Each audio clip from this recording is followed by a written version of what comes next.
The 11:30 session, if anyone wants to take their seats.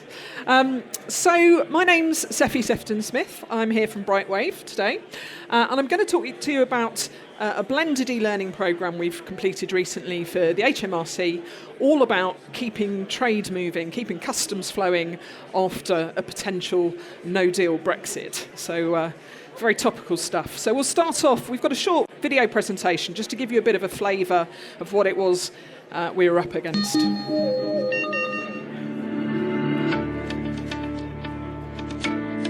This blended learning programme was all about upskilling the customs intermediary sector so that they knew what to do in the event of a no-deal EU exit.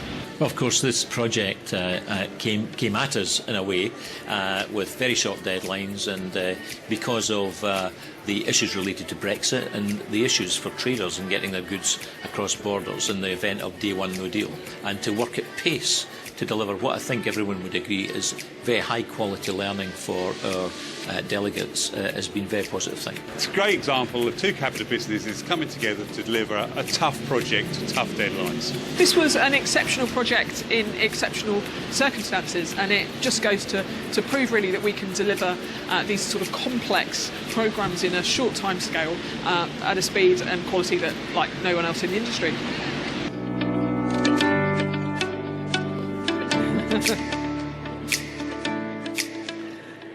There we go. So if you do want to see a bit more, just over there on stand 32, and you can have a little demo through the course itself. So just to recap then, so this was all about upskilling the customs intermediary sector to deal with trade with EU countries, probably in the same way that they deal with the rest of the world. And this was, even with another type of Brexit, because at the time we started this, of course, we didn't know, and we still don't know what exactly is going to happen. It's still a sector that historically has been quite underfunded, and so definitely benefit from having some sort of injection of fresh learning in the industry. So in terms of what we were dealing with then, so the content itself is actually quite complex, it's quite technical, lots of processes, procedures, codes, all of that sort of thing, restrictions, exemptions, and a high volume of forms that people need to be able to complete very accurately, otherwise they could be in danger of getting fines or penalties, or actually having their goods held, a backlog of goods at ports, which of course nobody wants. So there was also no common platform for actually completing these processes, so there's a number of different front ends that people will use. So we had to sort of lift the knowledge up to a more of a conceptual level rather than exact fields and clicks and buttons and things like that. And what we think in terms of the audience, there's an estimate that could be about 10,000 people who currently don't know how to do this will need to do it in the event of a no-deal Brexit. So that's quite a lot of people to upskill in quite a short space of time. And these could be anyone from freight forwarders, blue chip import-export companies, custom broker firms, and quite a mix of abilities in terms of probably GCSE level education, many without English as a first language. So there was quite a lot of challenges that we faced around the content and actually reaching that audience. In terms of getting the training out to them, that's where we needed a bit of a help. So the capacity of the actual customs training sector was quite limited. So part of our job was to help them develop that capacity so that they could reach more people and train that projected increase in audience. And of course, time was a really critical factor. So when we got involved at the start of January, we had a hard, immovable deadline of the 29th of March. We made our deadline. It's a bit curious actually to be in this position and talking about some training that actually we honestly hope nobody will need. I'll just say that as an aside. So we got involved with Knowledge Pool, our sister company. They'd been carrying out some learning needs analysis. They'd made connections with various trade organisations and specialist training providers in the industry. And it became very clear early on that the only way we were going to do this was really to have a very collaborative two-way relationship with these people. So this is companies like the Institute of Export, Make UK, the British Chambers of Commerce, Strong and Heard, and BIFA, the International Freight Association. And as I said, it was very much a two-way relationship. We needed them for their very detailed subject expertise, their credibility and standing in the industry, and of course their own body of source content that they were already training people out with, mostly through face-to-face training. So most of these companies hadn't been using digital or e-learning at all. They had a network of trainers, so expert trainers, and some infrastructure in terms of UK-wide training locations. Some of them had learning management systems, many of them didn't. But they did have that market reach, so a wide membership base of people to be able to get the word out and reach the potential audience. In terms of what Brightwave were bringing to the table then, so as well as very dedicated client management with the HMRC, who were funding the development of the learning and project management, we of course brought our expert learning design. We created a whole suite of learning assets that we could then pass on to these companies, and then they would deliver and sell on and actually carrying out the training. Underlying to back up the learning, we also created a suite of comms, communications material to, again, help them reach that audience and get the word out. And for those that didn't already have learning management systems, we provided them with a branded version of our Tesla learning management system and a whole kind of reporting infrastructure underneath. And of course, it was really important that the content itself has a life beyond Brexit, and our partners were very, very keen to make sure that was the case. You know, there is creating a good body of training in this subject matter around export and import procedures is a really good thing to have. The other thing was that the benefits of these organisations from actually kind of working together in a consortium was kind of the first time something like that had happened. And initially, you know, there was a little bit of a challenge around that. Some were a bit wary about sharing their intellectual property, for instance. So I think having us there, we were sort of brokering that relationship. We were able to come at it with our content suggestions and almost start with a blank sheet of paper so that none of them felt that their content was being favoured over the other. It kind of levelled that out and created a really good, shared, consistent level of training that they now are able to push out into the industry. So let's take a quick look at actually how we designed the blend then. So we started with an analysis phase. As I said, Knowledge Pool carried out learning needs analysis. We got to find out a bit more about our learners, what they actually needed to know. In terms of the high-level scope, so these are complicated procedures. You know, it can take people sort of 2 to 6 months to really learn things in detail, but we needed to be able to train them in how to be able to complete a simple customs declarations form on a potential day one no-deal Brexit. We set up 3 sort of parallel work streams then. We had a content team, and with this we had lead designers in classroom training and digital learning working alongside. We threw them into the content, we enrolled them on courses, they went along to classroom courses and really got immersed in it, and that was absolutely critical. And then they were able to come to our partners with this high-level outline of, right, what's it actually going to be, and work very closely with them to develop the content. We also had in parallel a technical team, so working on things like LMS provision, either integrating with existing platforms or setting up our own. We then had to choose, right, what's going to be the right authoring tool for the job. And actually we went with Apatier's Evolve tool. They're at the show as well. I can't remember what stand they're on, but go and pay them a visit. We needed to choose the right tool for the job, so something that was responsive, very quick to author in, created a good suite of different interactions to keep things really engaging, and allowed some degree of custom branding, so that we were able to create a sort of white label course, but brand it for the partners who are then going to deliver it out with their logo on it. And we also built a website, so to act as a bit of a shop window for the content, so that learners could potentially just Google customs declarations training, arrive at the website, and then be taken out to choose whichever of the learning providers suited their needs or their location or their budget or things like that. So we created a visual brand to run alongside. And as I said, with some opportunities for partners to customise it however they wanted. We created a common asset library very early on. So for some reason, an awful lot of stock photography about custom stuff on things like Shutterstock is freight containers sailing into the sunset. And it all looks quite romantic, it's very nice. So a lot of trucks and storage containers and goods yards, cracking stuff. And we cascaded that through a whole brand, so e-learning assets, classroom assets, an interactive workbook, we had animations, and a whole communications campaign that ran underneath that.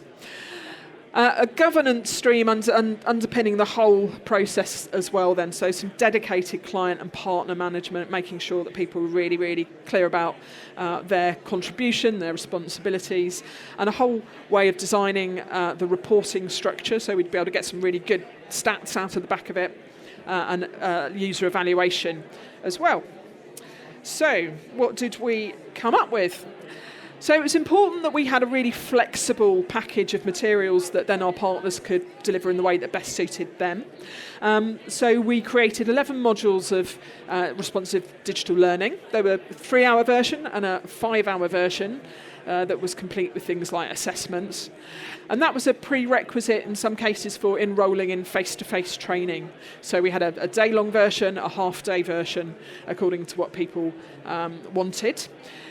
For those who couldn't make it to an actual physical training session, we actually set up some virtual classroom sessions as well, and we upskilled our training partners to be able to deliver that. And they hadn't, many of those hadn't delivered that before. We provided them with licenses for Adobe Connect to deliver that. Like I said, 3 branded Tesla learning management systems for them, which we've left with them. They're welcome to use it for any other learning they want to add on to that platform. And a whole suite of campaign collateral for them to use. And what was really good about this is we could be quite smart about reusing things like from some of the explainer animations in the course. We could use that to create little animated GIFs that they could then use in social media, for instance. Another thing we did was at the end of the digital modules, we also had reflection points so that learners could make their own notes into an interactive workbook. And that provided a bridge into some of the tutor-led training, the face-to-face training. They were able to take that along with them, and then that formed part of discussion ideas. So that was, I think that's been working quite well in practice. It's kind of really joined up that journey and got people really prepared to engage in the classroom learning. So just looking at a couple of examples of some of the stuff that we did produce. So we had some really nice clear explainer animations that sort of brought potentially quite dry material to life. So, great for just explaining the journey of actually how goods get from A to B and what happens if you've got the wrong code and it gets stopped and goods spoil and things don't get to the right destination. So a little flavour of one of those there. So you can see how some of those things would make quite nice animated GIFs for social media. The learning itself was, like I said, it was responsive. We had some nice modular content, nice interactive screen types that people could explore. And, it's good, simple, solid stuff, nice chunked up content there. Give you a little idea. The inevitable photo story. And of course links out to various resources and forms, examples of things that they would actually need to complete for themselves. So over 11 modules, of course, people can jump in and out as they wish, and it's there vitally as that kind of performance support if they then need to do it when they're in the field as well. So it was absolutely key to the success of the project that we could engage with the market and enable our partners to drive uptake despite the unpredictable political situation, of course. So we devised this sort of media campaign that ran underneath. We had it in sort of 4 drops to take us through the year, with a pre-launch phase, a launch phase, a post-launch phase, and this is like an early draft of what that timeline might look like in terms of when we were going to drop various parts of those initiatives. And to give you an idea, some of the pre-launch activity, we had our custom website here with some nice 3D sort of animations, sort of trailers really, to encourage people to come and take the learning. Targeted at both the end users but also the businesses, because if businesses don't get on board and enable their staff to know how to do this stuff properly, of course they might incur quite heavy fines. Various press releases, content that we used, and you can start to see here how some of our training partners have then taken our content and started to use it through their own social channels. Here, for instance, Institute of Export, BIFA, on their YouTube channel and things as well. And of course, we definitely noticed that there was this sort of married up with spikes in enrolment when some of these initiatives dropped. It did encourage people to come to the site and book onto the courses. The other thing was actually increasing the capability, the capacity in that industry as well. So for the training intermediary, customs intermediary training sector itself, like I said, they'd previously pretty much only been doing classroom training. So we had a degree of train the trainer. We trained over 40 expert trainers to deliver these new courses, supported them with the learning management system and in doing virtual classroom as well. And so how's it been going? So the results so far. Now this is quite interesting. So of course when we started the project in January, we had about 3 months basically. We delivered at the beginning of March so that there'd be some time to start getting people up to speed for a 29th of March EU exit. Our actual development window, I think, by the time we actually really got into production, we probably only really had about 5 or 6 weeks. So it was a pretty colossal effort in terms of actually getting materials produced. And this is where it was really, really helpful to have our partners and our lead SMEs in place, because we hit them with a lot of reviews in a very short space of time, and they were doing this in addition to their day jobs, so evenings and weekends, script reviewing and looking at alphas and things like that. So highlights in terms of the results, in terms of the numbers, we're about week 16 now since launch. Of course, Brexit didn't happen on that day, but in the first 3 or 4 weeks, we did have about 900 enrolments, so there's a real spike right up until that kind of middle of March date. And then, of course, it very dramatically dropped off while people were wondering what the heck's going to happen next. But it's steadily starting to climb again now, and we certainly expect that to continue as we get towards October, depending on what happens, of course. One of the performance indicators we wanted to meet as well was really managing to reach the whole of the UK. So even though there are pockets of high activity like the Kent corridor, Heathrow, things like that, really making sure that we got coverage across the UK. So we've hit 93% of UK coverage, which is quite a fun one. So the training partners, I think, are in a bit of competition to see who can reach the Outer Hebrides first. No one's managed to get there yet. And learner feedback actually has been really positive. So a lot of learners, it's the first time they've done any training like this. They haven't had digital training before. And certainly not to this sort of scale. And we've had some really good comments.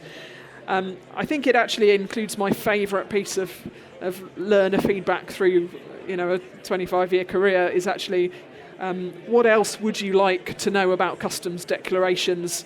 And somebody said, nothing ever, which I take to be the sign of a job well done. I think that's what that is.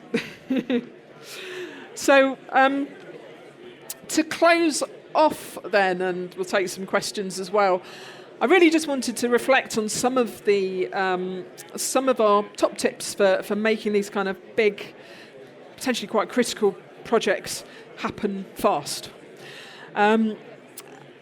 And I think the first one is really, really being super, super clear and collaborative with your stakeholders, being really clear about who they are, getting them involved really, really early. That dedicated program manager role that we had, who really was their main job, was keeping in touch with both HMRC as our end client, but also with our 5 training partners, and really, really being clear about roles and responsibilities. So that was absolutely vital. So keeping in constant touch, we had weekly calls with them, send out weekly status reports. And we also had a monthly face-to-face meeting where we all got together in the same room. And like I said, that was quite groundbreaking for this industry. They kind of bumped into each other every now and again, but I think that it's actually really springboarded some nice collaborations and goodwill in that industry. And even though our involvement in those meetings now has stopped, I think they're carrying on having them without us, which is great. In terms of how we actually run our production floor, our communication, we had a dedicated team. We had very clear leads in each of our disciplines, and we took some sort of agile working methodology into the way that we ran the project. So things like daily stand-ups, so that each of the lead designers on the various work streams, whether it was the digital or the classroom, the technical team, visuals, etc., really had to make sure we were joining the dots at all times on that. And the other tip I'd say, content immersion. So, with really specialist, tricky knowledge, we were thrown in at the deep end on some of this stuff, and we had to learn very, very quickly how to then communicate that on to our end learners. And the best way to do this was actually to get there, to really get into the classroom with any courses that were already being run, to take any learning that was already out there and really get familiar with the content, really get under the skin of it. So that we were then able to go into those first really detailed content workshops with a degree of comfort with the subject matter, and actually being able to contribute and know a little bit about what we were talking about there. In terms of how we constructed the learning, we had a very short space of time, so we had to sort of set our expectations and set our clients' expectations with what could be achieved in that short space of time. So explainer animations were a great way to bring content to life, but with our authored content, so a really well-designed set of templates that we could use, a style guide so that all of our team were writing and designing to the same way. So style guides, toolkit, the obligatory asset library of freight container ships disappearing into the sunset. That was all good. And then really managing that review process. So we were hitting our subject matter experts with a lot of content to review in a very short space of time. So, really making sure it was clear what was up for grabs and what wasn't. So once we'd got past the signed off content map, that's the scope, that's what's in there. And I think what really, really helped us with that was from our group of 5 partners, 2 of those organisations had a lead SME who was really, really taking the lead on the content, and the other partners trusted that expert to make decisions, where I think perhaps they wouldn't have trusted us, our designers, so much, as wonderful as they are, to make those decisions around the content. So I think getting that sort of buy-in from the wider stakeholder group was really critical, and they trusted those guys to make decisions on their behalf that were for the good of the project. What we also did was we planned in 4 sprints of updates very close after delivery, so that even though we could deliver on time, we knew that we had a round of updates just a couple of weeks later where we could pick up on anything that people had flagged, whether it was inaccuracy in the content or something wasn't quite landing, an ambiguous question or something like that. So the early learner engagement and learner evaluation feedback we were able to build into the product really, really quickly. And with all of these things, managing a schedule where you've got all of these different things, probably, can't remember how many different deliverables we had flying around, but, 50 or 60 probably. So, what do you do? How do you keep the cogs turning? So we were able to get on with things. We did accessibility testing while we were waiting for the alphas to be signed off. We created our asset library. We just really got on with it and kept lots of background tasks so that we could keep getting ahead and be ready. And like I said, we delivered the project at the start of March. People are using it. It will be useful no matter what happens with Brexit, and we're kind of watching this space to see what happens. We might obviously have to make some updates to the content, or our clients can make the updates for themselves. And hopefully, whatever deal is reached, trade will keep moving, things will keep coming in and out of our ports and airports, and we'll have contributed in some small way to keeping the country moving. So there we go. So, and with that, any questions? I've got a question. Okay, shout it out. In terms of suppliers editing content afterwards, yeah, it's interesting. So we've got, so HMRC have kind of got the content, the source content, so they're sort of in charge of that source content, but we have delivered out versions to the training partners, and if they get licenses to the tools, they could edit their own version. So we sort of talked with them a little bit about, right, how, well, like you say, how do you stop it from exploding in terms of it all getting quite inconsistent. But I think that's fine. It can be out there. They need to be able to tailor it to their own audiences as they see fit. And the good thing is we're also been in discussions with them about, well, actually there's potentially another module that we could add here that's more specific for an audience that you particularly deal with. So, different trade sectors, agriculture has got a whole different set of rules, and people exporting perishable goods and things like that. So there could be some need for some extra modules to add into the suite. Any other questions?